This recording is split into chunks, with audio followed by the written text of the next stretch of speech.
Hey, Twitter friends and YouTube. This video will be about marriage. Marriage is what brings us together today. That's from the movie, nope, can't think of it. It's from the movie The Princess Bride. Okay. 1 Corinthians 7 says, "Now concerning the matters about which you wrote, it is good for a man not to have sexual relations with a woman." That would be ideal, but then the human race would cease to exist. But because of the temptation to sexual immorality, each man should have his own wife and each woman her own husband. The husband should give to his wife her conjugal rights, intimacy, and likewise the wife to her husband.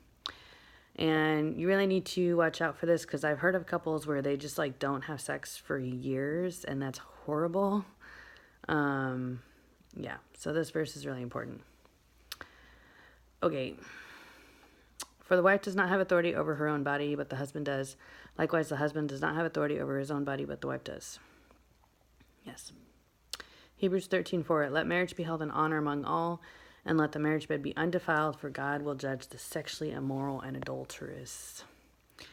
So recently, my husband confessed to me that he looked at porn since we got married. And I was really, at first I took it pretty well, but then it hit me and I was really, really hurt by it. And I was really upset and I was crying.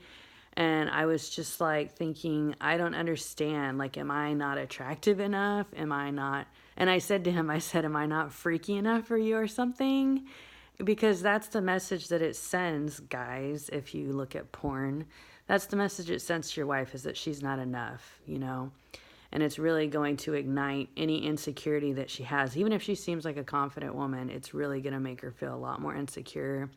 And it's really going to mess up your relationship a lot. Even if it was just a couple times, it doesn't matter. It still technically counts as adultery because you're looking at another naked woman. So any wife would be perfectly justified biblically to divorce a man who looks at porn, even if it's just a few times, if it's in a lustful way. So anyways, I've really held the judge gavel over his head about that, I think, ever since he told me, and it's really caused a lot of tension and a lot more fights for us.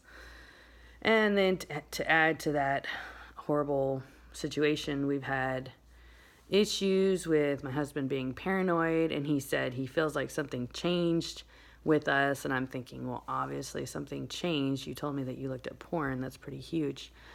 Anyways, and then he started having all this paranoia and thinking cars were following him and thinking his phone was getting hacked into, which I guess that's possible, and my phone's been getting messed with too. But anyways, back to the topic. This verse says, "Let marriage be held in honor among all." So no matter how crazy or stupid your spouse seems, you still have to hold your marriage in honor. Unless you're going to divorce your spouse, which you're totally justified if they looked at porn. But if you're not and you're going to stick it out, then you need to hold your marriage in honor and stick with that person and decide that you're going to be faithful.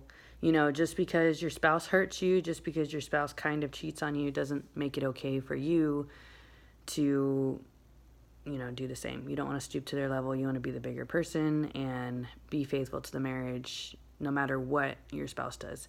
And you're not doing it because they deserve it. You're doing it as unto the Lord. Just like the Bible says, for your work, work as unto the Lord. It's the same thing in marriage. You are serving your spouse and staying with them and loving them as unto the Lord. Not necessarily because they deserve it.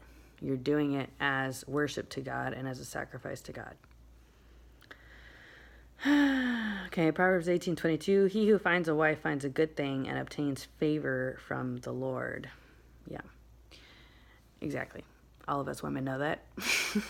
Sometimes guys forget it. And we had issues too, that my husband was complaining about me to his mom, a lot.